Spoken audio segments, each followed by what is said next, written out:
Оройн төргийн үзэгчдээ цагийн урд мэдээллийн хөтөлбөрийн баасан гарагийн дугаар эхэлж байна.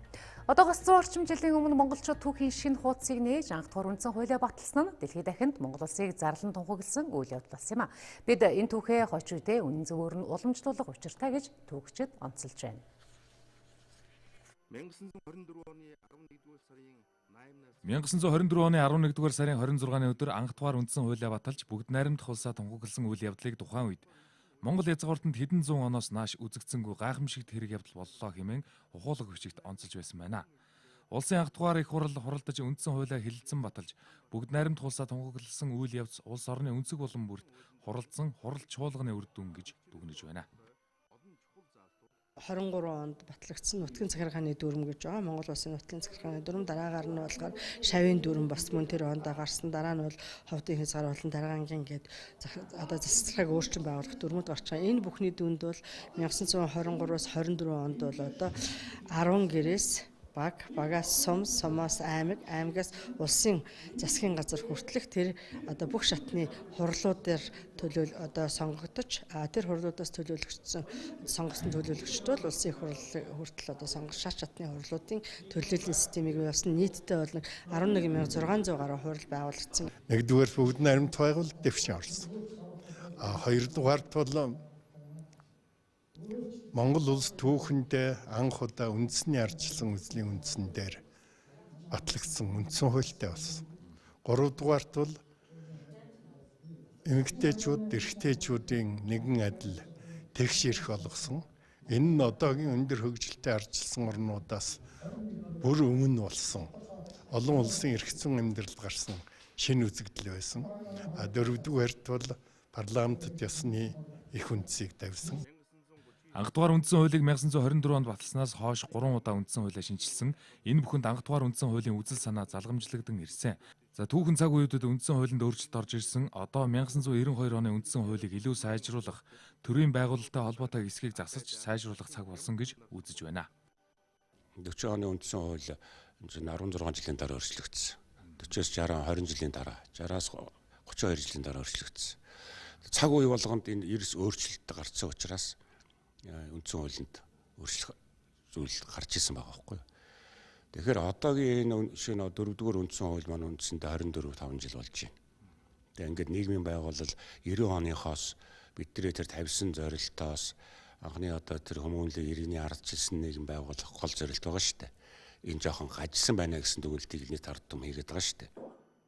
Улсын хурлын дамгын газар, засгийн газрын хэрэглэх газар, шинжлэх ухааны академи хамтран анх дугаар үндсэн хууль, түүх ба орчин үеийн сэдвүүд эзэмшилгээний багварлыг зохион байгууллаа. Халахын анх дугаар өндөргийн зан азрын зохиосон соён бүсгийн 330 жилийн ойн хүрээнд шинжлэх ухааны академи философийн хүрээлэн зан азрын нэрмжит дүрслэх хурлын музей хамтраад олон арга хэмжээг зохион байгуулж байгаа юм байна. За үүний нэг нь дүрслэх хурлын музейд Варшавын их сургуулийн багш Бямбагийн өндөргийн зан азрын зохиосон 2 бичиг, Дашчуулын хийд зүүн хүрээ коллежийн багш одоо Мөнхөрдийн гэгэн 3 үсэг үтсэглэн байгаа юм байна. Өндөргийн зан азрын зохиосон соён бүсгийн 330 жилийн ойн хүрээнд дүрслэх урлагийн музейд соён бүсгтэй холбоотой түүхийн дурсгалт болон үнэт өвөд соён бүсгээр бичсэн ном судар зэрэг сонирхолтой ховор дурсгалууд олныг хүртэл болж байна. Тэгээ энэ үзэгсэлд бол өндөргийн одоо өөрийнх нь зохиосон соён бүсэг одоо цагаан тулгааг бол одоо энэ тавьсан байна. Энэ цагаан тулгаан одоо модон бараг бол одоо энэ Гандан тагшлын хийдийн номын санд хадгалж байдаг. Тэрний одоо их зураг, фото зургийг бол тавьсан. Мөн одоо энэ үзэсгэлэнд бол тэр өндөргийн зан азрын одоо цагаан тулгаан одоо тайлбар хийсэн одоо зуглам давг доржоо гэж хүний одоо бүтээлийн одоо бас тавьсан. Мөн соён бүсгээр бол ер нь бол гэдэг бол тухайн үеийн номт 3 хэлээр одоо бичиж болдог. Тэрний одоо нэг нь бол одоо монгол хэлээр соён бүсгээр бичсэн одоо итгэл хэмээх одоо юм судар ус одоо байгаа. Соён бүсг нь монголчуудын бичиг үсэг, үндэсний соёл, сэтгэлгээний онцгой чухал өв юм. Мөн соён бүсгээс гаралтай соён бүтэмийг монголчууд эрхчлөө тусгаар тогтнолын бэлэг тэмдэг болгон шүтсээр ирсэн. Өндөргийн зан азрын зохиосон Адистын дэдийг хайрлагч их буюу Жанлав цогцол ном нь эвнэгдэл аз жаргалыг бэлэгдсэн тул айл өрх бүр шүтэн унших хэрэгтэй. Нөгөөтэйгүр энэ сургаалыг цээжлэн уншдаг хүн мэсний шарх авдаггүй ч гэж ярьдаг юм а. залбирлын ном байгаа юм л да. Тэгээд уншихаар яг 9 суртахууны сургаал тэрийг бол одоо хүн болгоны амны уншлага байвал зохино гэж өндөргийн тухай үедээ зарлагдсан. Тэгэхээр бол өнөөдөр ч гэсэн хүүхд болгонд нэг 9 суртахууны хувьд эрхэмлэх зүйлүүдээ бас өглөө болгон босоод нэг уншичаад явж ивэл өдөр болгоо амьдрал үйл ажиллагааны зөв бас зохистой. Энэ нийгэм ч гэсэн эв зохирлыг одоо инх хамгаалныг амар тайвныг тогтоох боломжтой. Өнөөдөр бид нар бол стресстэй нийгэмд амьдарч байгаа эргэн тойронд бол ЭЕВ гэхээсээ илүү л одоо хоорондоо хэрэлдэж маргасан зөрчилдсөн тийм зүйлүүд асар их байдаг шүү. Хэрвээ өглөө болгон босохдоо би өнөөдөр ЭЕВ хичээнэ гэд одоо нэг өөртөө хэлж чад гараад ирэх юм бол бас тийм байдлуудаас тодорхой хэмжээгээр хязгаарлах одоо гарахгүй байх боломжтой л гэж ойлгож байгаа. Тэгээ орчин үеийн ач холбогдол нь бас их юмаа л гэж хэлэх гэсэн тийм санаатай. Зануусрын нэрэмжит дүрслэх урлагийн музейд өчигдөр соёмс судлал, оюун сэтгэлгээ, бичиг соёл, эрдэм шинжилгээний баг хурал болсон. Энэ үеэр Шинжлэх ухааны академийн философийн хүрээлэнгийн захирал академич Чулуунбаатар соёмс судлалыг хөгжүүлэх асуудал сэдвээр илтгэл тавихдаа 1924 онд хичээнгүй сайд Цэрэндорж өвөг дээдсээс уламжилж ирсэн Монгол төрийн тусгаар тогтнолын бэлэгдэл соён бүсгийг анх үндсэн хуульд оруулж бэлэг тэмдэг болгосон. За их номч Бямби Эренчин Намдан Сүрнаар 1940-од оны сүүлээр тайлбар нийтлүүлсэн нь эрдэмтэн судлаачдын сэтэл болсон гэж онцлсан юм а. Өнөө үед эрдэмтэн судлаачид соёмс судлалыг орчин үеийн шинжлэх ухааны танин мэдхүн арга зүйд тулгуурлан судлаж байна. Өнөөдөр шинжлэх ухааны эрдэмтдийн өдөр тохиож байгаа. За эрдэмтдийн залуу халааг бэлтгэх тэдний судалгааны ажлын үр дүнг олон нийтэд таниулах зорилготой Хүрэлт дагаад 2016 эрдэм шинжилгээний баг хурал энэ жил нийтдээ 500 гаруй судлаач бүтээлээ ирүүлсэн байна. Түүний дотроос судалгаа шинжилгээний бүтээлээрээ салбар бүрээс шалгарсан 12 залуу судлаачид боловсрол соёл шинжлэх ухааны сайдын нэрэмжид тус бүр 4 сая төгрөгийн тэтгэлгийг олгосон байна. Ангаахын шинжлэх ухааны үндэсний их сургуулийн магистрант Ану чихрийн шижин өвчний тархалтыг бууруулах арга замыг эрэлхийлснээрээ шалгарсан 12 судлаачийн нэгээр нэрлэгдсэн юм. Тэрээр туршилтын хараханд Александраар өдөөсөн чихрийн шижин өвчний эмгэг загварын үед жүүрүүр 4 тангийн цусндах сахарыг судалсан нь үр дүнтэй болсон байна. Тиймээс үүнийгээ цаашид эмчилгээнд нэвтрүүлэх нь чимээгүй тахал болсон энэ өвчнөд тэмцэх боломжтой гэж үзжээ. Бид нар чихрийн шижин өвчний үед чинь ер нь л дандаа Европын юмнууд их хвчлэн байгаад байгаа тий. Тэгэхээр урамлын гаралтай. Тэгээ жүүрүү дөрөв чинь дандаа яг 4 урамлаар бүрсэн. Урамлын гаралтай, гаж нөлөө багтай, үйлчлэгээ тийм сайтай, үн нүртэг багтай тийм шин юм бэлтгэх бүтээх боломжтой болов. Шилдэг залуу судлаачаар мөн гүндэлэг татарсан. Түүний хувьд валютын ханшийн хөөсийг шалгах нь хэмээх сэдвээр судалгаагаа хийжээ. Эдийн засагт савлгаа үүсгэж олон нийтийн анхаарлын төвд хүртэл орж исэн уг асуудал дээр гарцыг ингэж харсан байна. Энэ үнэхээр бол макро эдийн засгийн суурь нь валютын ханш ингэж сулрахойц биш байхад дамын 8-ын нөлөөллөөс үйлдэлтэй холбоотойгоор валютын ханш ингэж сулардаг бол тохиолдол байдаг. Тэгэхээр тэр хэсгийг нь бол ялгаж авч яг хэдийд илэрж исэн энэ бол тогтооход бол судалгааны ажлын маань зорилго орж исэн. Нийгмийг хөгжүүлэх хүч бол оюунлаг сэхэтнүүд байх ёстой. Тийм ч учраас эрдэмтэн судлаачдаа илүү ихээр дэмжих бодлого баримтлана гэдгийг боловсрол соёл шинжлэх ухааны спортын сайд судлаачдад шагнал гардуулах үеэрээ хэлсэн юм.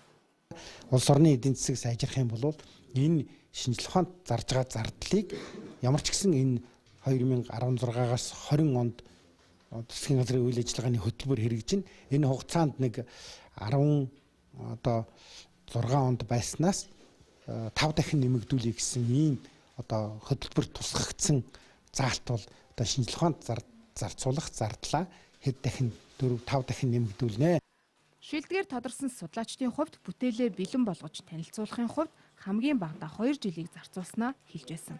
Тэдэнд олгосон салбарын амны нэрэмжит 4 сая төгрөгийн судалгааны грантыг цаашид судалгаагаа хөгжүүлэх онол туршилт үйлдвэрлэлийн үр дүнгээ баттгах мөн судалгааныхаа чиглэлээр олон улсын хурал семинарт оролцсон туршлага хуримтлуулахад ашигладгаараа онцлог юм.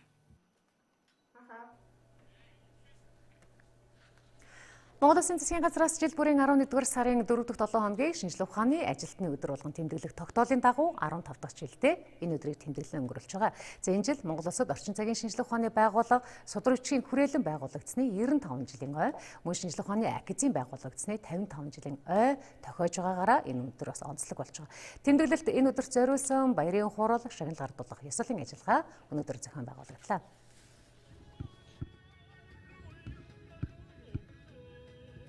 Түүхэн тэмдэглэлт өдрүүдээс гадна 2016 онд Монголын эрдэмтэд шинжлэх ухааны техникийн 73 төсөл, цөмийн технологийн 8, шинэ бүтээл оновчтой санал буюу инновацийн 74, суурь судалгааны 163, гадаадын хамтарсан 74, докторийн дараах судалгааны тэтгэлгийн 21 төсөл, нийтдээ 446 төсөл дээр ажилласан амжилтаар тэмдэглэлт өдрөө өгтөж байна.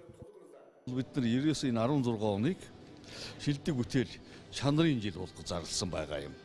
Шилдэг бүтээл чанарын жил гэдэг бол яг бүтээлүүд урд онууд гараад байдаг боловч энэ жил бүтээл гарахын зэрэгтэй чанартай бүтээл гаргая гэдэг ийм зорилготой ажилласан болно.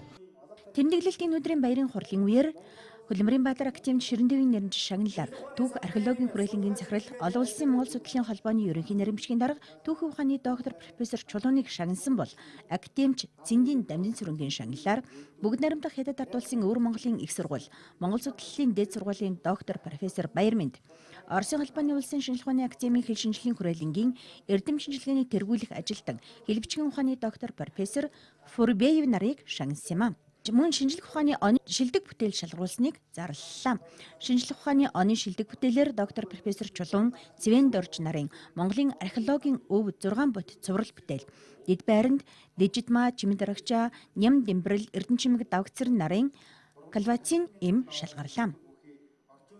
За энэ бүтээл бол Монголын археологчдын сүүлийн 60 жил хийсэн судалгааны үр дүнг нэгтгэсэн ийм суурь бүтээл байгаа юм. Өөрөөр хэлбэл бүх археологийн соёлын өвийн чиглэлээр ажилласан хүн чулуу, буган гөшөө, вар сав, хэрэг суурь, буш, оршуулга бүхий л соёлын тулгуур дурсгалуудаар бүтээсэн анхны цогц ийм бүтээл. Монгол улсд бол энэ янз бүрийн зүйлд ахуйн чанартай түлэгдэх асуудлууд бол маш их байна. Ялангуяа хүүхдүүд бол маш их түлэгдэж байна. За энэ үед бол тэр түлгийн шархан дээр дүрхэх ийм ийм бэлтгэл бол Монгол улсд бол үндэсний ийм бэлтгэл бол байдаггүй. Дандаа гаднаас импортоор авдаг. За бидний энэ зохион бүтээсэн юм бол ерөөсөө уламжилт мэдлэгдээр тулгуурлаад уламжилт ангаа ухааны тэр баялаг өв сан судалгааны эргэлтэнд оруулаад ийм түлгийн шархны үед бол тэр шархан дээр дүрхдэг досон дүрхлэг ийм гээл шин нэмийг гаргаж авсан байгаа. Мөн шинжлэх ухааны оны шилдэг бүтээлийн гутгаар барьт Улаанбаатар хот болон Налайх, Багнуур, Баахангаа дүүргүүдийн нэгийг харьцах 10,000 масштабтай газар хөдлөлийн бичил мужиллын зураг, Монгол орны зарим ордын нүүрсний петрографийн судалгаа, соёл урлагийн тайлбар толь бүтээлүүд шалгарлаа. Налайх, Багнуур, Баахангаа дүүргүүдийн нэгийг харьцах 10,000 масштабтай Хэдийгээр ойрын өдрүүдэд цаг агаар харьцангуй эрүү тогтун болсон ч 12 дугаар сараас эхлээд дахин цас орох төлөвтэй байгааг цагуур орчны шинжилгээний газраас сануулсан байна. Судлаачдын үзэж байгаагаар дэлхийн цаг агаарын өөрчлөлт зуудын давтамжийг илүү ойртуулсан байна. 1600-ад оноос хойш 300 гаруй удаа зууд болж байсны хамгийн олон тохиолдол нь бичин жил байсныг түүхэн тэмдэглэжээ. Тиймээс монголчууд бид бичин жилийг хатуу жил хэмээн үзэж аль болох сайтар бэлтгэдэг байсан. Энэ өвлийн тухайд үйлжилтийн бэлтгэл 85% байгаа юм байна. Мэргэжилтнүүдийн тооцоололоор бол зуудын үед сум орон нутаг өөрийн мал сүргээ 45 хоног тижээх өвс тижээл бэлтгэх учиртай. Харин аймгийн хэмжээнд 45 хоног, за улсын нөөцөөр 7 хоног тижээх нөөц бэлтгэдэг юм байна. Өөрөөр хэлбэл 3 сарын хугацаанд өвс тижээлэр тасралтгүй хангах ёстой. Засгийн газрын тогтоолын дагуу бол бүх орон нутгийн хэмжээнд мал сүргийнхын тоо хэмжээгээр бид заагаад өгсөн байна. Жишээлбэл Өрөнгө аймаг 3,800,000 тонн толгой малтай гэвэл бид тэнд тийм хэмжээний өвс тижээл улсын хэмжээс нөөцөс гадна орон нутгийн хэмжээнд бэлдээ гэсэн засгийн газрын тогтоолын дагуу бүх орон нутагт энэ зөвлөмжийг хүнсүүдийн аж ахуй яам Монгол Улс ерөнхий сайдын захирамжаар ингээд заагаад бэлтгээд хянаа тавиулсан байна. Одоо тэр нөөцийг л орон нутагт явж байгаа ажлын хэсгүүд шалгаад яг газар дээр яг бэлэн байна. Цагаагаар нөхцөлөд хүндэс үед хаанаас яаж тавиулж хааш нь манайруулах уу гэсэн юм анхны судалгаа хийгээ явж байна.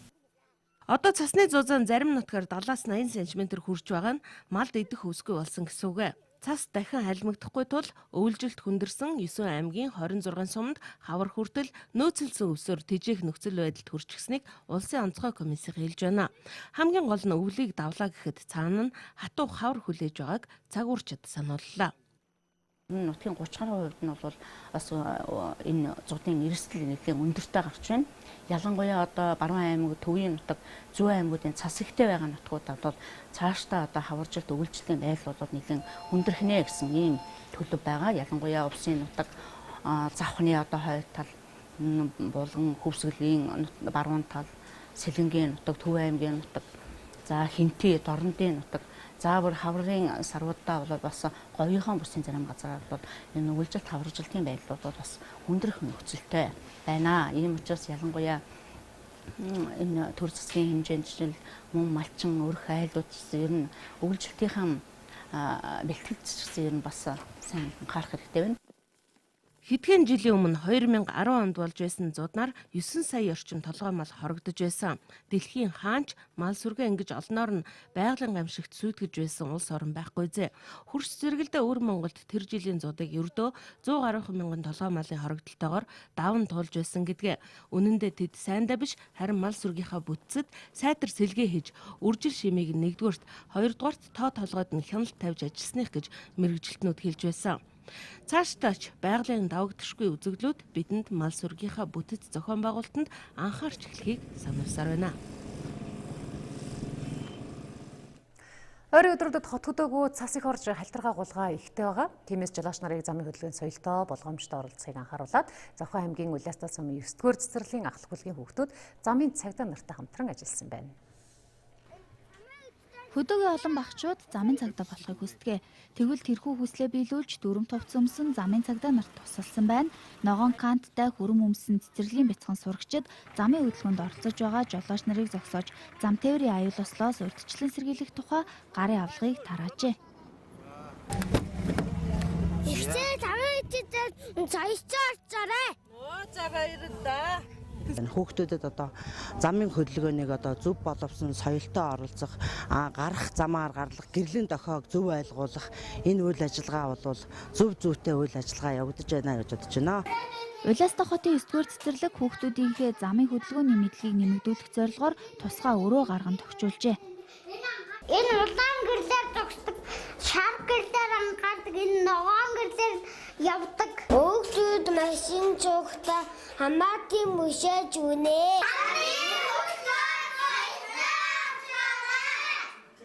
Энэ тэмцээний маань зорилго бага насны хүүхдүүдэд замын хөдөлгөөний дүрмийн мэдлэг олгох, замын хөдөлгөөнд соёлтой оролцох, зөв дадал хэвшил олгох, тэднийг замын хөдөлгөөний аюулгүй байдлын эсрэг гэмт хэрэг ослоос урьдчилан сэргийлэхэд гол зорилго маань оршиж байгаамаа. Хүүхдүүдийн өрөөнд замын тэмдэглэгээ, гарц, гэрлэн дохио, замын хөдөлгөөний дүрм зэргийг илүү тодорхой сурахаас гадна хоорондоо цагдаа, зорчигч болон тоглож замын хөдөлгөөнд соёлтой оролцох дадал соёлд суралцж байна. Дархуул аймгийн нийт нутгаар цасан бүрхүүл тогтож өвлжилт хүндрэх төлөвтэй болсон. За үүнтэй холбогдуулаад сумдын өвлжилтийн нөхцөл байдалтай танилцах, мөн зарим шаардлагатай дэмжлэгийг газар дээр нь үзүүлэх зорилготой ажлын хэсгүүд байгуулагдаад сумдад ажиллаж байгаа юм байна. Аймгийн засаг дарга Насанбатар ахлуулсан ажлын хэсэг Чарангол, Хонгор сумдын засаг дарга, аймгийн онцгой байдлын газар, эрүүл мэндийн газар, хүнс хөд аж ахуйн газар, ус загвар орчны шинжилгээний албаны мэргэжилтнүүд багтлаа. Энэ юм байгаа. Энэ сонингон шараа. За энэ сүүлийн 5 хоногийн цаг уурын урьдчилсан мэдээ байгаа заа юу. За энийг ингээд аваад энэ шаардлагатай болоод энэ аймгийн цагдаагийн дарга, эрүүл мэндийн газрын дарга, онцгой байдлын дарга, сумын засаг дарга нарын чинь бүх утас байгаа. Аймгийн Улаан загалмай хорооны Хандив эрүүл мэндийн газраас ирүүлсэн эмийн багц аймгийн засаг даргын нөөц сангаар худалдаа авсан хэвэг нүүрс 101, 102, 103 болон төрийн байгууллагуудын утасны жагсаалт, цаг үеийн мэдээллийг багтаасан сонин сэтгүүл, цагаагаараа урьдчилан сэргийлэх мэдээ болон илгэвч нэмнээ бэйли зэргийг хүргэлээ, мөн малчтад эрүүл мэндийн үзлэг хийсэн юм а. Цээжин жоохон тийм суулт сэртэй ер нь ханиадтай л гэсэн үг заа. Тийм учраас манай энэ юунаас юм гэрээ аптек гэдэг юм бэлдсэн байгаа. Тэгэд энд нь ингээд шаардлагатай юмнууд нь байгаа заа.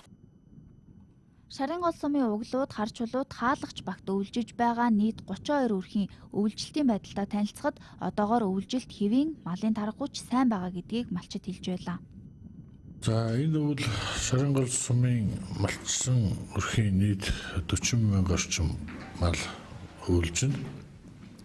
Манай сумын онцлог бол нутаг дэвсгэр багтаа учраас зэрэгэлдэх Хонгор, Баянгол, Ерөө, зөв араа сумдынхаа нутаг дээр одоо тодорхой малчин өрхүүд маань үйлждэг. Мөн энэ үеэр цагуур орчны шинжилгээний албаны мэрэгжилтнүүд малын бэлчээрдэх цасны зузаанд хэмжилт хийж цасан бүрхүүлийн хэмжээг олон цэгт тодорхойлж дунджийг гаргасан байна. Цаашдаа цаг агараа урьдчилан сэргийлэх мэдээг 7 хоног тутамд малчтын утсанд мэдээлэх юм байна. Өмнөг аймгийн Цогц цэцэн сумын нутагт орших цэцэн уулын ойролцоо 50 мегаваттын хүчин чадал бүхий салхин парк байгуулагдахаар боллоо. За тус салхин станцын шав тавих ёслолын ажиллагаа 11 сарын 23-нд болж улсын хурлын гишүүн инх болдолоод мөн эрчим хүчний яам Өмнөг аймаг Цогц цэцэн сумын засаг дарганаар төслийг гүйцэтгэгч Newcom Group мөн санхүүжуулагч SoftBank Energy-ийн төлөөлөгчид оролцсон байна.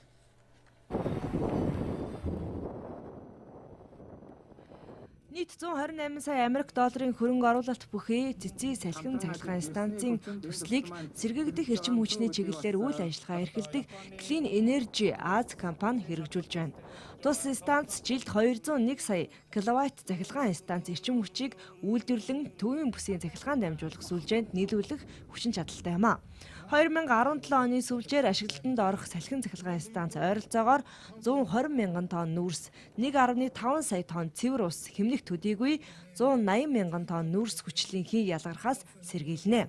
Мөн үйлдвэрсэн 200 сая киловатт цахилгаан эрчим хүчээ төвийн эрчим хүчний системд нийлүүлэхийн зэрэгцээ оюу толгой 5 толгой зэрэг төслүүдийг эрчим хүчээр хангах боломжтой болох юм а. Newcom Group-ийн хөрөнгө оруулалтаар босч байгаа 2 дахь цахилгаан станцынхаа шавыг тавилаа. За төсөл маань бидний төлөвлөснөөр амжилттай гүйцэтгэж дуусгах юм бол бид нэр 2017 оны 19-нд буюу жилийн дараа ашиглалтанд хүлээлгэж өгнө. Энэ үед бид нэр яг энэ өнөөдөр шав тавьсан газараа бид нэр туус ажиллаад станцаа хүлээж авна гэсэн тийм итгэл дүүрэн байна. Монгол улс нар салхины арвин их нөөцтэй орон өндөр өсөлттэй эдийн засагтай эрчим хүчээр ангасан Азийн хөршүүдээрээ дамжуулан бүс нутгийн сэргээгдэх эрчим хүчний томоохон нийлүүлэгч болохоор зорж байна.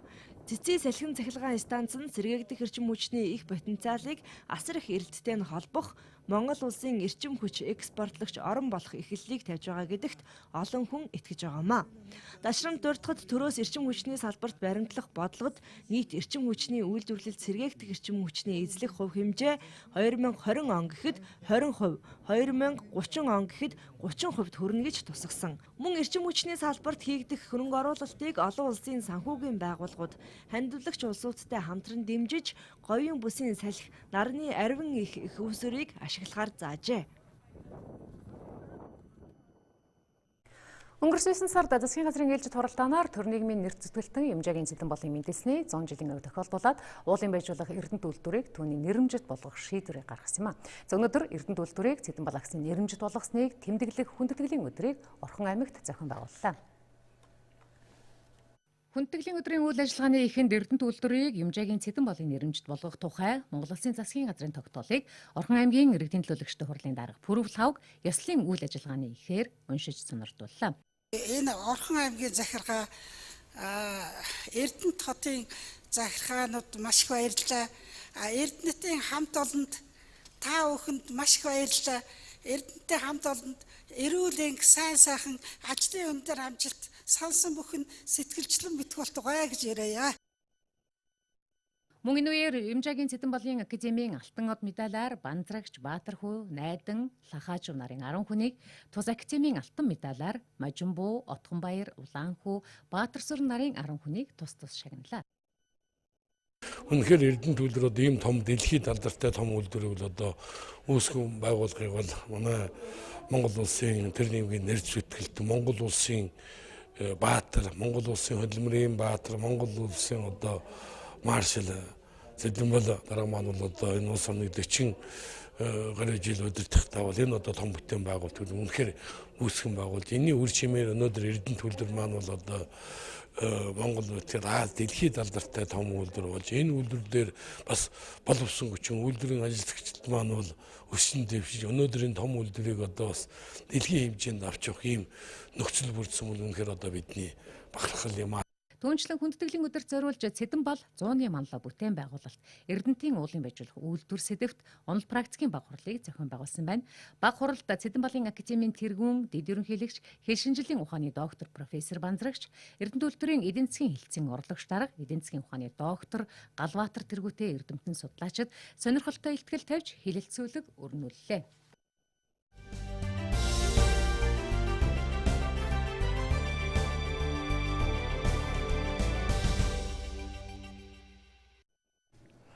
Нийслэл хотод 350 гаруй мянган өрх байгаагийн дийлэнх нь орон сууцнд орох хэрэгцээ шаардлагатай байгаа гэсэн судалгаа байдаг. Тэгвэл гэр хорооллыг шинжилэн зохион байгуулахад төр болон олон улсын байгууллага мөн хувийн хвшлийн оролцоог хангуул илүү үр дүнтэй гэж үзээд иргэдэд ширэгдэл багтаа хямд өртөг бүхий эрэлтэнд нийцсэн зөв зохион байгуулалтаа байх дахин төлөвлөлтийн аргуудыг хэрэглэхээр зорж байгаагаа барилга хот байгуулалтын сайд хэлсэн байна. Гэр хорооллын дулаан хангамж дэд бүтцийг сайжруулах чиглэлээр ойрын үед нааштай арга хэмжээ авахар болсон сайхан мэдээ байна. Тодорхойлбол Азийн хөгжлийн банкны Улаанбаатар хотын гэр хорооллыг хөгжүүлэх хөрөнгө оруулалтыг дэмжих хөтөлбөрийн хүрээнд иргэдийн оролцоотойгоор газрыг шинжилэн зохион байгуулж Баян хошуу Сэлб дэд төвийг бий болгохоор болжээ.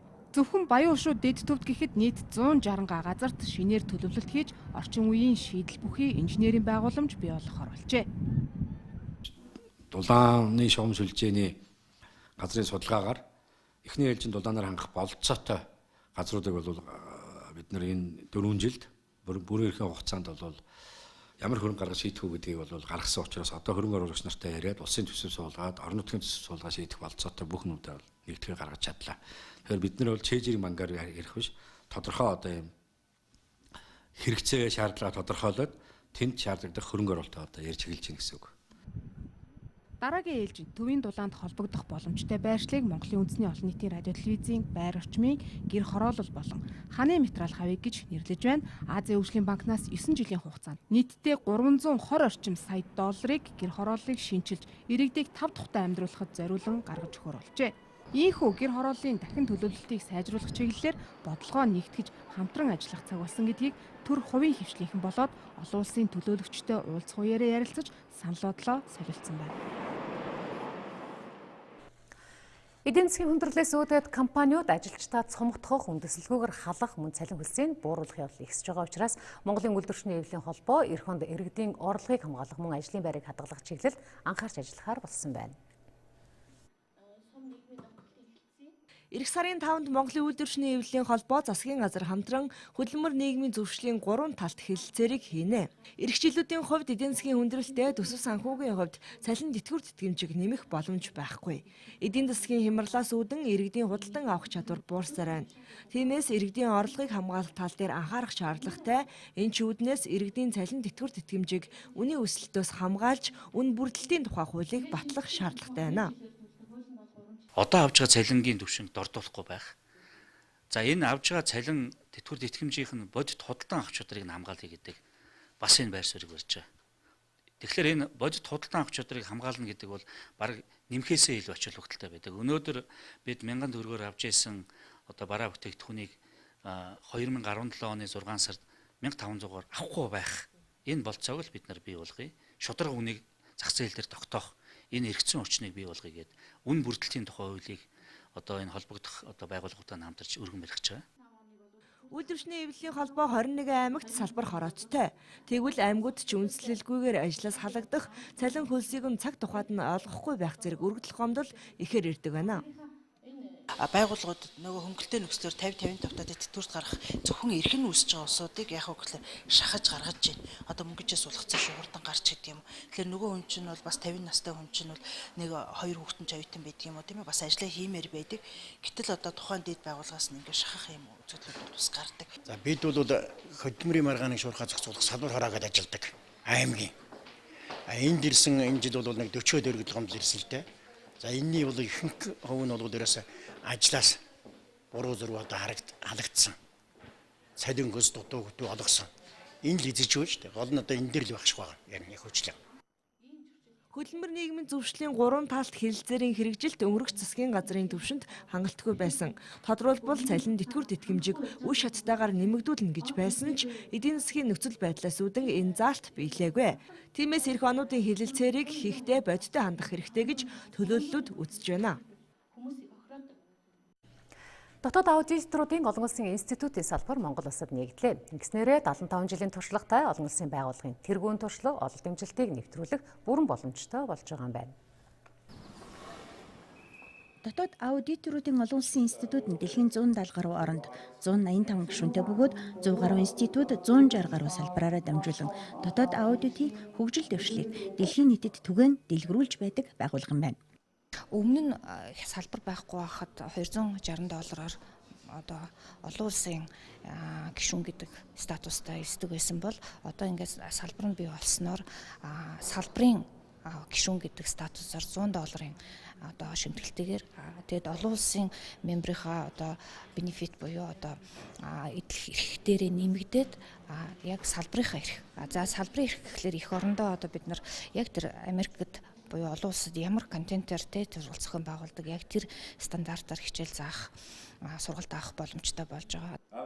Монгол улс энэхүү нэр хүндтэй мэргэжлийн байгууллагын салбартай болсноор IIA Global байгууллагын олон жилийн турш хөрөнгөлүүлсэн мэдлэг мэргэжлийн баялаг санхүү мөргийг ашиглах боломж Монголын аудиторуудад нээлттэй болж тэдгээрийн ажиллаж байгаа байгууллагын эрсдлийн удирдлага, дотоод хяналт, засаглалын үйл явц сайжирч олон улсын түвшинд хүрнэ гэж үзэж байна.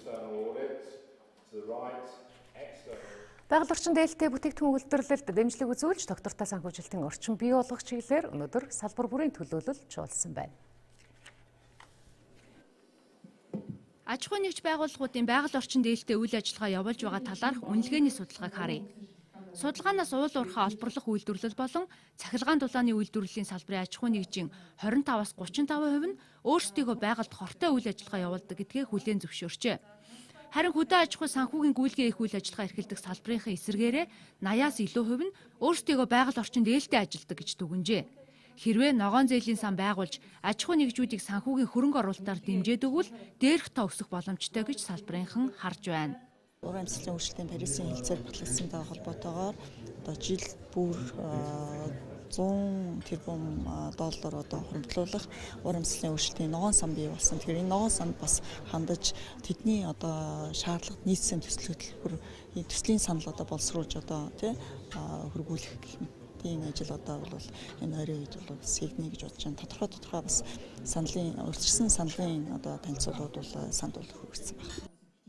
Барилгын салбарт бүтээн байгуулалт хийхээр банкнаас зээл авах гэж байгаа байгууллага байгальд ээлтэй бүтээгдэхүүнийг ашиглах гэж байгаа бол зээлд хамрагдах боломж нь илүү нэмэгдэнэ.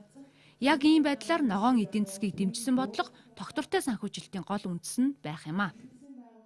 Бүх банкнуудын жишээлбэл манай банкны одоо зээл судалж байгаа болоод санхүүгийн шинжилгээ хийж байгаа маягтан дотор хоёр баг нь байгаа. Нэг баг нь бол одоо байгаль орчин нийгмийн үнэлгээ хийгдсэн бол ямар баалтай вэ?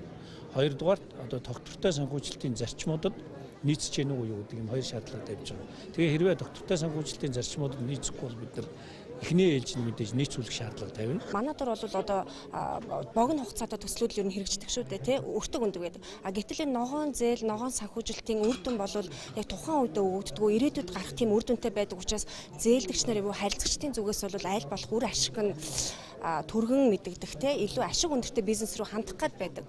За тэгэхээр энийг бол эхлээд нь сангаас өмнө бид нар яах хэрэгтэй гэхээр банкуд болон харилцагч нартай ногоон зээл өнөөдрийг биш ирээдүйг харсан тийм төсөл хөтөлбөрөө зөв гаргасан байх, тэр шалгууртаа нийцсэн байх шаардлагатай гэдэг энэ одоо асуудлыг бол бэлтгэл ажилд маш сайн оруулж, маш сайн сургаж, ухамсартан суулгаж өгөх хэрэгтэй байгаа. Доктортой санхүүжилтийн хөтөлбөрийг 2017 оноос Монгол банкны бодлоготой уялдуулах, банк бус санхүүгийн салбарт нэвтрүүлэх, бусад хувийн хвшлийн байгууллагуудын оролцоог нэмэх гээд өргөн сэдвээр өнөөдөр тал бүрийн төлөөлөл санал бодлоо солилцсон. Тэдний хилцүүлэг дараагийн шатанд бодит ажил хэрэг болох юм а. За тосынхаа бас Монголын радио телевизийн салбарын инженер техникийн ажилчдын ур чадварыг дээшлүүлэх, бүтээл сэтгэлгийг хөгжүүлэх зорилготой ур чадварын уралдаан өнөөдөр боллоо. Радио телевизийн хөгжлийг инженер техникийн ажилтнуудаар төсөөлөх аргагүй. Монгол улсад энэ чиглэлийн боловсон хүчин ажиллаж эхлээд 50 жилийг ардаа үджээ. Монголын телевиз радиогийн салбар бол асар их хурдтай хөгжсөн.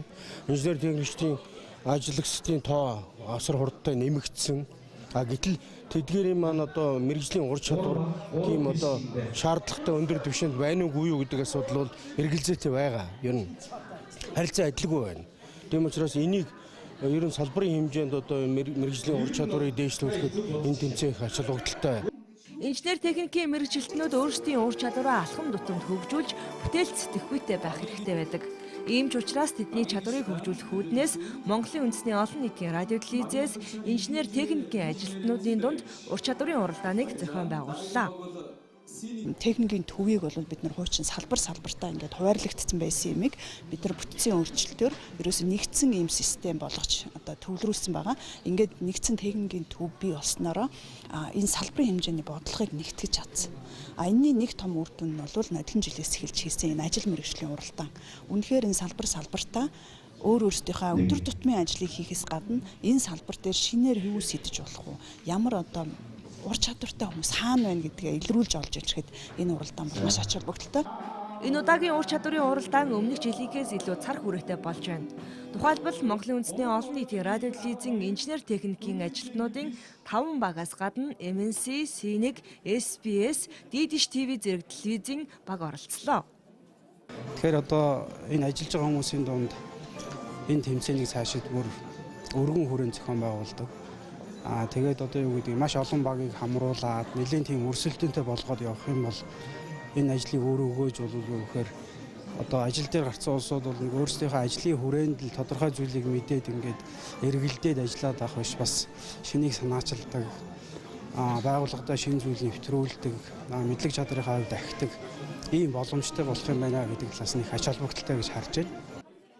Цаашид энэ ур чадварын уралдааныг жил болгон зохион байгуулна. Ингэхдээ хэвлэл мэдээллийн хэрэгслийн инженер техникийн ажилтнуудыг илүү олноор хамруулж цар хүрээг нь өргөжүүлнэ гэдгээ зохион байгуулагчид нь хэлж байсан.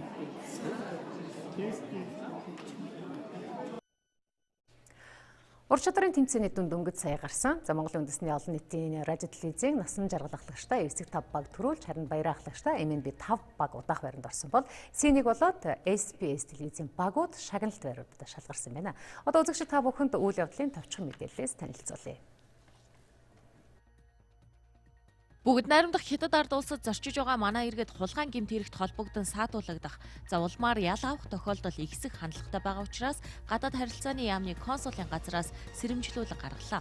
Хулгайн гэмт хэрэг үйлдэж байгаа иргэд өөрийн танил тал, найз нөхөд, садан төрлийн хүмүүсийг гэмт үйлдэлдээ хуурам мэхлэх замаар татан оролцуулж, гэмт хэргийн золиос болгох тохиолдол гарч байна.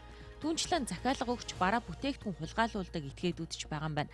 Иймд бүгд найрамдах хятад ард улсад зорчиж байгаа иргэд тус улсын хуулийг сахин мөрдөх, хулгайн гэмт хэрэгт мэхлэгдэн оролцоход сэргийлэх, бусдаас эд зүйл авах дамжуулахдаа анхаарал болгоомжтой байхыг сэрэмжлүүллээ.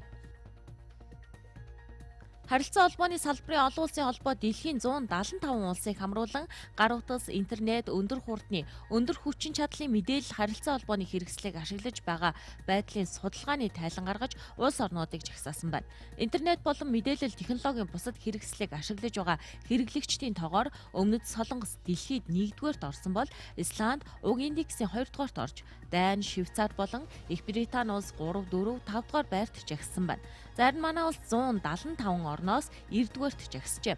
Өнөөдөр дэлхийн нийт хүн амын тал хувь буюу 3.5 тэрбум орчим хүн интернет ашиглаж байна. Энэ нь 2010 онтой харьцуулахад 2 тэрбум орчим хүнээр эрс өссөн үзүүлэлт болж байгаа юм байна. Аж үйлдвэр өндөр хөгжсөн улс орнуудад мэдээллийн технологиг ашиглаж хэрэгэлдэг хүмүүсийн тоо хөгжиж байгаа орныхоос бараг 2 дахин олон байгаа нь боловсрол болон орлогын ялгаатай холбоотой гэж харилцаа холбооны салбарын олон улсын холбоо үзжээ. Гендерт суурилсан хүч хэрхэлэлтэд тэмцэх 16 хоногийн аян өнөөдөр нээлттэй хийлээ. 25 дахь удаага болж байгаа аянд дэлхийн 180 гаруй орны 6000 орчим байгууллага нэгдээд байна. Энэ жил уг аяныг гэр орны амар амгалангаас дэлхийн инх тайван руу бүх нийтэд боловсролыг хүртээмжтэй болгоё уран дээр зохион байгуулна. Монгол улсад гэр бүлийн хүч хэрхэлэлд өртөгсдийн 88.3% нь эмэгтэйчүүд. За тэдний 40% нь 15-аас 34 насныхан байна гэсэн тоо бий. Тиймээс аяны хүрээнд охид эмэгтэйчүүдийн эсрэг хүч хэрхэлэл нь хүний эрхийн ноцтой зөрчил мөн гэдгийг олон нийтэд ойлгуулахад чиглэн ажиллах юм байна. Бид таахан дотоод үйл амьдралын мэдээлэлээс танилцууллаа. Одоо үзэгчид та бүхэнд олон улсын амьдрал дөрнөж байгаа үйл явдлаас манай орчуулагч редактор Ариун Чимгийн бэлтгэснээр таймлаг хүргэе. Орон төргийн үзэгчдээ олон улсын мэдээ хүргэе. За энэ 7 хоногийн эхээр Оросын холбооны улсын Батлан хамгаалахын сайд Сергей Шойгу Бээжинд айлчилж 2 орны цэрэг техникийн хамтын ажиллагааны комиссийн 21 дахь удаагийн уулзалтанд оролцсон. Энэ үеэр Оросын холбооны улс бүгд найрамдагчдад ард улстай цэрэг армийн хамтын ажиллагаагаа тэлэхээр тохиролцоонд хүрсэн байна. Өөрөөр хэлэх юм бол дэлхийд дахинд нүүрлэж байгаа аюул занал сорилтууд ялангуяа олон улсын терроризмын эсрэг тэмцэхэд Орос хятадын цэрэг армийн хамтын ажиллагаа чухал үүрэгтэй. Гэхдээ энэхүү хамтын ажиллагаа аль нэг улсын эсрэг чиглээгүй, тэдэнд бас аюул занал учруулахгүй. Гэхдээ Евразиас болоод бусад бүс нутгийн их тайван доктортой байдалд хувь нэмэр оруулна гэдгийг Сергей Шойгу цохон тэмдэглэсэн байна. Мөн тэрээр төв болон зүүн Азад зөрчил арилаагүй хойд Африк ойрогт орнуудад дайн зөрчил эд өрнж байгаагч онцоллоо. Ер нь Орос хятадын хамтын ажиллагаа дээд түвшинд хүрсэн. Цаашид жил тутамд улам ахих болно. Ялангуяа эдийн засгийн салбарт өнгөрсөн онд Орос хятадын худалдаа 68 тэрбум Америк долларт хүрч өрссөн. За эх 4 жилд хоёр талын худалдааны эргэлтийг 200 тэрбум Америк долларт хүргэж нэмэгдүүлэхээр ингэж төлөвлөж байгаа гэдгийг Оросын Батлан хамгаалахын сайд тэмдэглэсэн байна. Хятад улс Оросын холбооны улсын Батлан хамгаалах салбарын технологийн гол худалдан авагч нь болсон. За зөвхөн энэ сардл гэхэд Оросын холбооны улс Пуужингаас эсэргүүцэн хамгаалах S-400 системээ 2020 он гэхэд Хятад улсад нийлүүлэх гэж байгаа гэдгээ мэдгдсэн юм а. Бээжин Оросын энэхүү стратегийн зэвсгийн анхны худалдан авагч болох гэж байгаамаа. За энэхүү одоо зэвсгийн худалдааны нийт өртөг нь 3 тэрбум Америк доллар орчим байх юм байна. Орос хятад хоёр дан ганц одоо Батлан хамгаалах салбарч гэлтгүй нэгдсэн үндэсний байгууллага BRICS, Шанхай хамтын ажиллагааны байгууллага зэрэг олон талт хамтын ажиллагаанд ч гэсэн идэвхтэй хамтардаг. За Орос хятадын төрийн тэргүүнаар энэ онд л гэхэд өөр үйл ажиллагааны хүрээнд 5 удаа уулзалт хийж уулзалт тус бүрээс бодит чухал шийдвэрүүд гарсан гэж талууд дүгнэж байна. Ер нь өсрөнгөө хөгжиж байгаа Хятадтай цэрэг Батлан хамгаалах салбарт хамтын ажиллагаагаа өргөжүүлэх нь Оросны хувьд нэн тэргүүний зорилтуудын нэг гэдгийг Сергей Шойгу бас тэмдэглэсэн байна. За Орос хятадын зэвсэгтгүүчнийхэн 2012 оноос хойш олон удаа цэргийн хамтарсан сургуулилт хийсэн. За хамгийн сүүлдэл гэхэд өнгөрсөн 9 дугаар сард хамтын Тэнгис 2016 нэртэй цэргийн сургуулилтыг Өмнөд хятадын Тэнгист хийсэн юм а. За энэ жил бол Орос хятадын сайн хөрш түншлэл хамтын ажиллагааны гэрээ байгуулсны 15 жилийн ой, Орос хятадын стратегийн хамтын ажиллагаа түншлэлийн 20 жилийн ой тус тохиож байна. Оросын холбооны улсын ерөнхийлөгч Владимир Путин нэгдсэн үндэсний байгууллагын ерөнхий нарийн бичгийн даргаар сонгогдсон Антонио Гутерришийг Москва хотноо хүлээн авч уулзлаа. Тэрээр нэгдсэн үндэсний байгууллага дэлхийн өнцөг булан бүрт болж байгаа мөргөлдөөн тэмцлийг шийдвэрлэхэд голлох үүрэгтэй оролцоно гэдэгт итгэлтэй байгаагаа шинэ ерөнхий нарийн бичгийн даргад илэрхийлсэн байна.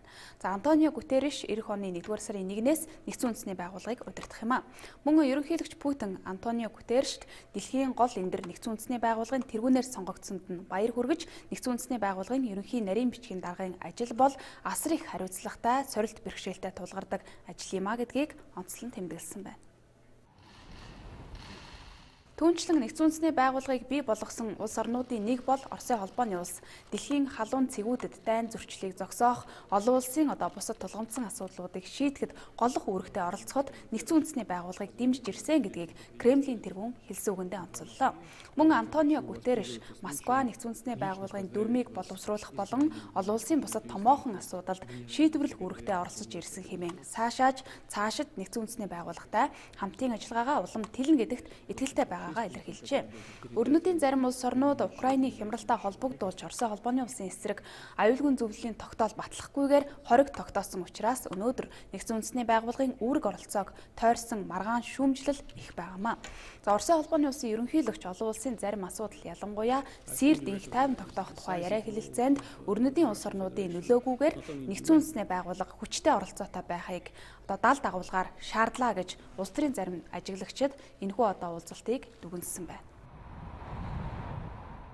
Европын парламент Туркийн Европын холбоонд гишүүнээр элсэх тухай яриа хэлэлцээг түр хугацаагаар зогсоохыг Европын холбоонд уриалсан агуулгатай тогтоолын төслийг өчигдөр баталлаа.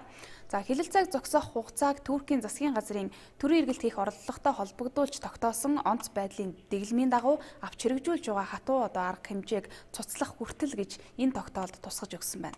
За гэхдээ энэхүү тогтоолыг заавал дагаж мөрдөхгүй. За Европарламентэд оруулсан энэхүү тогтоолын төслийг олонхын саналаар дэмжсэн байна. За уг тогтоолоор Европарламент Туркид өнгөрсөн 7 дугаар сарын 15-нд болсон цэргийнхэн төрийн эргэлт хийх оролдлого хийснээс хойш тус улсад авч хэрэгжүүлж байгаа арга хэмжээ хэтэрхий хүний эрхийг зөрчсөн харгас байна гэж зэмлэн буруутгажээ. Гэхдээ энэхүү тогтоол Туркийг Европын холбоонд элсүүлэх асуудлаар яриа хэлэлцээг үргэлжлүүлэх хэсэг асуудлаар маргаан мэтгэлцээнийг өргөжүүлж магадгүй болж байна. Одоогоор Европын холбоонд энэ хэлэлцээг үргэлжлүүлэхийг эсэргүүцэх хандлага нэмэгдэж байна. За Турктэй хамтран ажиллах нь бол Европыг зорж байгаа хууль бус цагаач дөрвөгчдийг нутаг буцаах механизмд чухал үүрэгтэй гэж зарим улс төрчид нь дүгнж байна. За Туркийн гишүүнчлийн асуудал Европын холбооны эх сард хийх дээд хэмжээний уулзалтын гол хэлэлцэх сэдэв болох нь тодорхой боллоо. Хэдийгээр Европарламент тогтоол баталсан ч гэсэн Европын холбооны зарим өндөр албан тушаалтан удаан хугацаанд үргэлжилж амжилт олоогүй энэ хэлэлцээг тэгж амархан зогсоож болохгүй гэж ингэж үзэж байна. За Европын холбооны зарим улс орнууд Туркийн хүний эрхийг зөрчиж байгаа үйлдэлтэй холбогдуулж уг хэлэлцээг бас зогсоохыг шаардаж байгаа ч гэсэн Европыг чиглэсэн цагаачлалын их урсгалыг сааруулахад Анкарагийн дэмжлэгийг үргэлжлүүлж авах нь нэн чухал гэсэн байр суурийг зарим орнууд нь илэрхийлээд байна. Туркийн ерөнхийлөгч Режеп Тайип Эрдоаны засаг захиргааг шүүмжилсэн сэтгүүлч энгийн иргэдийг баривчлан хорсны дотор Курдыг дэмжигч сөрөг хүчний намын удирдлагууд бас багтаж байгаамаа. За Туркийн Европын холбооны хэрэг эрхэлсэн сайд Омер Челик Европарламентын сая баталсан энэхүү тогтоол бол хүчин төгөлдөр бус үндэслэлгүй гэж мэдэгдсэн байна. Мөн Европарламентын энэхүү шийдвэр Туркид нэг их чухал биш. Европын холбоотой харилцаанд сөргөөр нөлөөлнө. Тэд үүнийг ойлгох байхаа. Европын холбоо цаашид Турктэй нэгдэхүү үгүй юу гэдгээ шийдэх ёстой гэж Туркийн ерөнхий сайд Бинали Илдирим Туркийн байр суурийг бас илэрхийллээ. Тэгэхээр Туркийн ерөнхийлөгч Европын холбоонд гишүүнчлэх хэсэг асуудлаар бүх нийтийн санал асуулга явуулах сонирхолтой байгаагаа мэдэгдсэний зэрэгцээ заавал Европын холбоо руу зүтгээд байх шаардлага бол Турк улсад байхгүй. За Оросын холбооны улсын тэргүүлдэг Шанхай хамтын ажиллагааны байгууллагад элсэх боломж бас бидэнд байна. За энэ асуудлаар Путин Назарбаев нартай бас ярилцсан зүйл бий гэж саяхан мэдэгдсэн байна. За Турк улс нь бол Европын холбооны гишүүн болохын төлөө сүүлийн 30 орчим жил яриа хэлэлцээ хийж байгаамаа. Европын холбоо Украины 18 дахь удаагийн дээд хэмжээний уулзалт өчигдөр Брюссел хотноо болж өндөрлөө. За энэ дээд уулзалтаар Украинд өөрчлөлт шинжилэлт хийхийг дэмжих Украины иргэдийг Европын холбооны 28 гишүүн оронд визгүй зорчих эрх олгох зэрэг шийдвэрийг гаргасан байна. Украины ерөнхийлөгч Петр Порошенко Европын холбооны улс орнуудад визгүй зорчиход шаардлагатай маш хэцүү нөхцлүүдийг биелүүлсэн байна. Иймд Украины иргэдийг Европын холбооны визний дэглэмээс чөлөөлөх шийдвэрт хүрлээ гэж Европын зөвлөлийн ерөнхийлөгч Дональд Туск мэдэгдсэн байна. За Европын холбооны Украины иргэдийг визнес чөлөөлөх энэхүү шийдвэр энэ оны эцэс гэхэд хэрэгжиж эхлэхээр байна. За шинэ журмаар бол Украины иргэд Европын холбооны улс орнуудад ир хүртэл хоногт визгүй зорчно. За энэхүү дээд хэмжээний уулзалтын үеэр гарын үсэг зурсан бусад гэрээгээр Европын холбоо бас Украины сайн засаглалыг дэмжихэд 170 сая еврогийн тусламж үзүүлэхээр боллоо. Тухайлх юм бол Европын холбоо Украиныг авилга хэл ахуйлтаа тэмцэхэд нь 15 сая евро, төрийн албанд шинжилэлт хийхэд нь 104 сая евро, хууль дүрмээ шинжилэн боловсруулахад нь 52.5 сая еврогийн тусламж үзүүлэхээр болсон байна. Үзэгчдээ би та бүхэндээ олон улсын мэдээ танилцууллаа. Биднийг сонгон үзсэн үзэгчид та бүхэндээ баярлалаа. Одоо та бүхэнд спортын үйл амьдралын мэдээлэлээс манай спортын сэтгүүлч Батчарлын бэлтгэснээр хүргэе. Орон мэндэргийн эрхэм үзэгчдээ Баасан гарагийн спортын мэдээ сурвалжлагууд эхэлж байна. Бүгд найрамд хятад улсад дэлхийн оюутны авраг шалгаруулах сагсан бөмбөгийн 3/3 тэмцээн зохион байгуулагдлаа. Энэ тэмцээнд эх орноо төлөөлөн анх удаа оролцсон Монголын 4 тамирчин мөнгөн медаль хүртсэн сайхан амжилт үзүүлжээ. Тэдний хувьд өнгөрсөн 2015 онд Азийн оюутны авраг шалгаруулах сагсан бөмбөгийн 3/3 тэмцээнээс мөнгөн медаль хүртсэн амжилтаараа дэлхийн аврагын тэмцээнд оролцох эрхийн болцлоо биелүүлсэн юм а.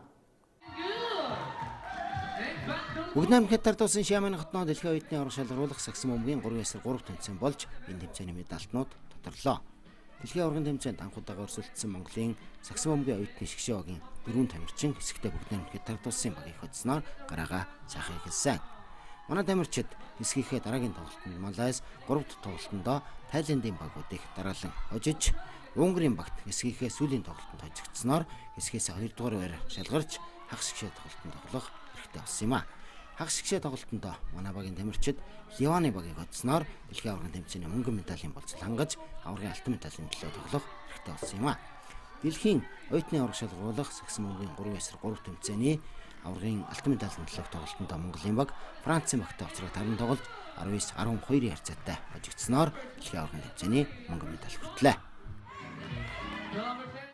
Монгол Улсын засгийн газрын 2009 оны нийтийн биеийн тавны спортын талаар авах зарим арга хэмжээний тухай тэг 5 дугаар тогтоол болон Монгол Улсын ерөнхийлөгчийн 2010 оны нийтийн биеийн тавны спортыг Монгол Улсад хөгжүүлэх тухай зарилгын дагуу Монгол Улсын нийслэл Улаанбаатар хот болон хөдөө орон нутаг аймагуудад нийтийн биеийн тавны спортын үйл ажиллагаанууд зохион байгуулагдж байгаа билээ. Өнөөдөр Монгол Улсын засгийн газрын хэрэг эрхлэх газраас спортын өдөрлөгөө хил хамгаалах хэргийн газрын хилжийн спортын орны спортын танхимд зохион байгууллаа. Энэ өдөрлөгт Монгол Улсын засгийн газрын хэрэг эрхлэх газрын ажилтны албан хаагчид хамрагдан оролцлоо. Энэхүү өдөрлөгийг Монгол Улсын их хурлын гишүүн, Монгол Улсын засгийн газрын хэрэг эрхлэх газрын дарга Монгол Улсын сайд Мөнх бат нээж хэлсэн үгэндээ бид спиртлэг ус, спортлог байх уриалгыг дэвшүүлэн ажиллаж байна. Бид энэ ажилдаа маллах учиртай хэмээн онцлон хэллээ. За Монгол Улсын засгийн газрын хэрэг эрхлэх газрын спортын өдөрлөг сагсан бөмбөг, волейбол, шатар гэсэн төрлүүдээр зохион байгуулагддаг уламжлалтай. Харин өнөөдөр сагсан бөмбөг, волейболын тэмцээнүүд зохион байгуулагдлаа.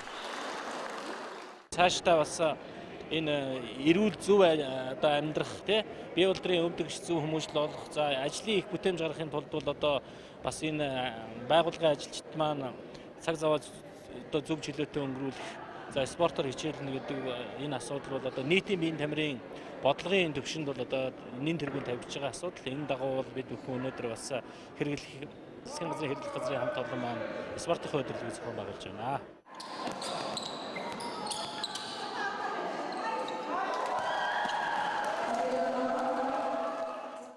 Хилийн чандад өрнсөн спортын үйл явдлын мэдээлэлээс үзэгч та бүхэнд хүргэж өргөе. Хойд Америкийн үндэсний хоккейн лигийн тэмцээний энэ өдрлийн тойргийн тоглолтууд үргэлжилж Монреал Canadiens баг өдрлийн тойргийн тоглолтонд өрсөлдөгчөө одсон бол сагсан бөмбөгийн Евролигийн тэмцээний өдрлийн тойргийн тоглолтууд үргэлжилж байна. Сагсан бөмбөгийн Евролигийн тэмцээнд өрсөлдөж байгаа Грек Олимпиакс баг Израилийн Маккаби багтай уулзраад харан тоглолоо. Хоёрын тоглолт 80-73 ярцаатайгаар Израилийн Маккаби багийн хожлоор өндөрлжээ. Хоёрын тоглолтын 1-р үед 24-20, 2-р үед 20-17, 3-р үед 21-12 ярцаатайгаар зочин баг Израилийн Маккаби өрсөлдөгч оноогоор давгуулсан бол сүүлийн шийдвэрлэгт 4-р үеийн тоглолтод Грекийн Олимпиакс баг 24-15 ярцаатайгаар өрсөлдөгчөө хоцсон хэдий ч энэ тоглолтод 7 онооны зэрэгтэй буюу 73-80 ярцаатайгаар өрсөлдөгчтэй хожигдлоо.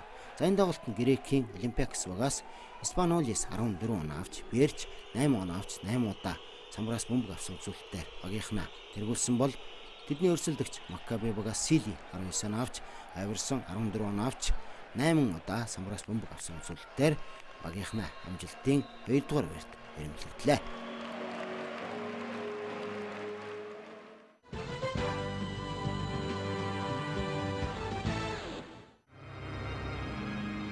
Хойд Америкийн үндэсний хоккейн лигийн энэ өдрлийн ээлж тоглолтод уулзраа таарсан Монреал Canadiens Carolina багийн тоглолт 2-1 ярцаатай өндөрлсөн. Энэ тоглолтын 1-р үеийн 10 дахь минутанд Carolina Hurricanes багаас Линдхолм эхний шайбыг оруулж 1-1 ярцаатайгаар тэтгэлж ирсэн.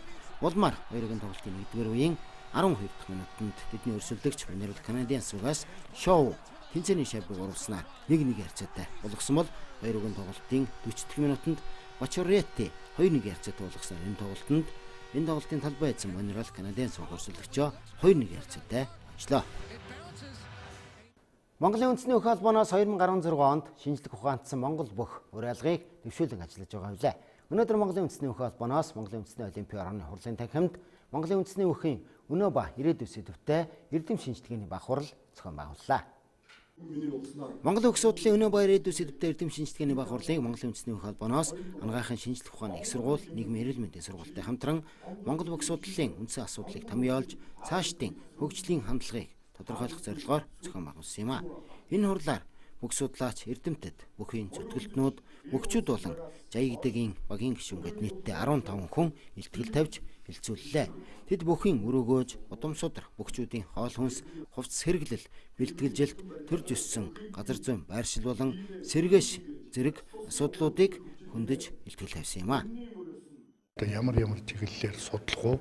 Өнөөдрийн төвшин нь бол судалгааны төвшин өөрөө ямар байгаа юм? Цаашдаа энэ салбар бол ямар чиглэлээр хөгжих вэ гэдгийг тодорхойлох ийм ач холбогдолтой хурал болж байгаа. За энэ бол үндсэндээ энэ 2016 оныг Монголын үндэсний өхийн холбоо шинжлэх ухаансан Монгол бүхийн төлөө гэдэг юм уриадгаар ажиллаж өнгөрөөж байгаатай холбогдуулаад энэ одоо жилийнхэн тайлан болгож хийж байгаа хурал байна. За энэ хурлаас Монгол бүхийн цаашдын судалгааны ажлын одоо чиг тодорхойлох юм аа. Энэ хурал Монгол бүхийн судлагдах уу? Монголын үндэсний бүхийн шинжлэх ухаан ямар байх? Цаашдаа Монголын үндэсний бүхийг ямар арга барилаар хөгжүүлэх гэсэн шин санаануудыг дэвшүүлснээр онцлогтой болсон бол Монголын үндэсний бүхийн холбооноос Монгол бүхийн хүний хөгжилд хэрхэн нөлөөлөх вэ гэдэг судалгааг энэ онд эхлүүлснээр онцлогтой байлаа. Энэ онд Монголын үндэсний бүхийн сэдвээр 3 хүн Эрдэнэтний зэрэг хамгаалжээ. Ширээний теннисний спорт Монгол улсад 1959 оноос эхлэн хөгжилж эхэлсэн төвхтэй. Энэ спортыг Монгол улсад хөгжүүлэхэд үнэтэй хувь нэмрээ оруулсан анхлан үндэслэгчдийн нэг Дэндвийн Санжимэтвийн нэрэмжит ширээний теннисний тэмцээн өнөөдөр Монголын ширээний теннисний холбооны оч клубын байранд эхэллээ. Монгол улсад одон бөмбөгийн спортыг хөгжүүлсэн анхдагч Дэндвийн Санжимэтвийн нэрэмжит тэмцээн уламжлуулан зохион байгуулагдаж байна. 7 дахь удаагийн тэмцээн 12-оос доош, 13-аас 15, 16-аас 18, 19-ээс 40, 41-ээс 50, 51-ээс 60 гэсэн насны ангиллуудаар зохиогдож байна. Өнөөдөр тус тэмцээний 12-оос доош, 13-аас 15, 16-аас 18, 18-аас 40 хүртэлх насны тамирчдын тэмцээн боллоо. Маргааш 41-ээс 50, 51-ээс 60 хүртэлх насны ахмад тамирчдын тэмцээн үргэлжилнэ. Монголын ширээний теннисний холбоо өчигдөр их хурлаа зохион байгуулсан байна. Энэ хурлаар өнгөрсөн 4 жилийн ажлын тайлангаа хэлэлцэж шинэ ерөнхийлөгчөө сонгожээ. Монголын ширээний теннисний холбооны ерөнхийлөгчөөр Төмөр Транс компани захирал Монголын ширээний теннисний холбооны тэргүүлэгч гишүүн Цэнцэрүүгийн ган тулга сонгогдсон байна.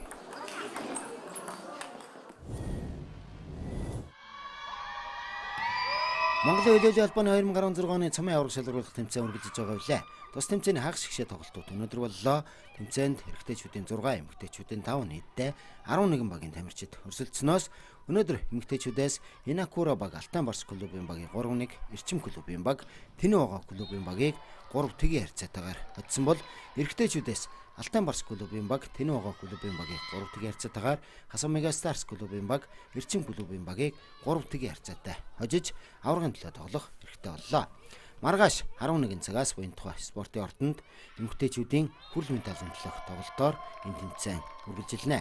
За тэмцээний хүрэл медалийн төлөө Тэнэвага Алтан Барс клубын эмэгтэй өгөөд эрэгтэйчүүдээс Тэнэвага Эрчим клубын багууд тоглох бол аврагын алтан медалийн төлөөх тоглолт 15 цагаас эхлэх юм а. Монголын хөлөөллийн холбооны цамын төлөөх тэмцээнд эмэгтэйчүүдээс аврагын алтан медалийн төлөө Эрчим Инакура багууд эрэгтэйчүүдээс Алтан Барс Хасан Мега Старс клубын багууд тоглоно. Түрүүлж 2 хоцсон баг нь энэ тэмцээний алт хүрэл медалийн эзэд болно. Үзэгч та бүхэндээ Баасан гарагийн спортын мэдээ сурвалжлага төлөвлөлөө. Маргааш Бямгаргийн спортын мэдээ сурвалжлага дахин уулзтлаа. Түр баяртай.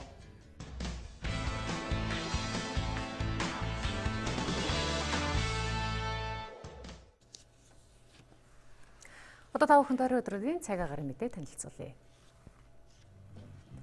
Үлгий шөндө 13 хэм хүйтэн өдөртөө 5 хэм хүйтэн байна. Улаангомд шөндө 24 хэм өдөртөө 12 хэм хүйтэн. Ховдод шөндө 16 хэм өдөртөө 3 хэм хүйтэн. Алтайд шөндө 18 хэм хүйтэн өдөртөө 3 хэм хүйтэн байна.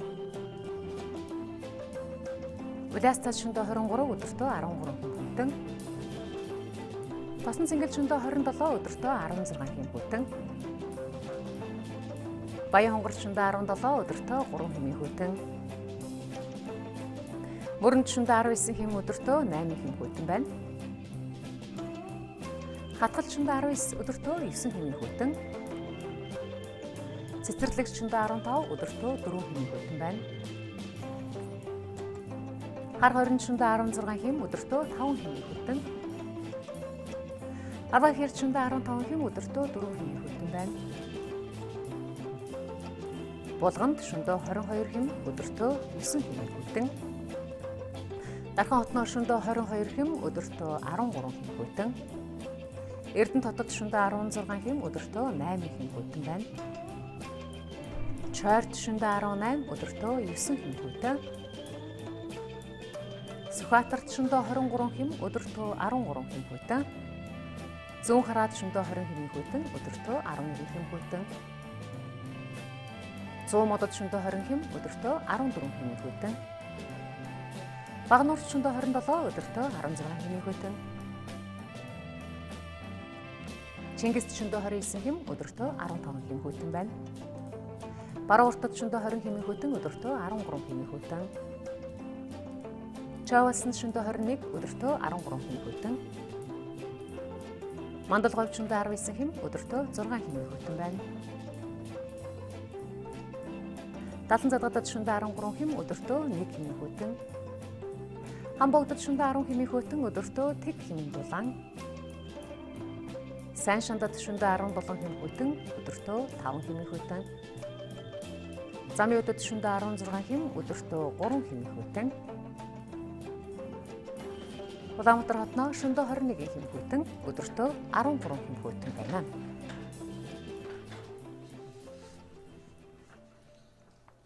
Бид таахан цагийн урд мэдээллийн хөтөлбөрийн баасан гарагийн дугаарыг хүргэлээ. Анхаарлаа хандуулсан үзэгч танд баярлалаа.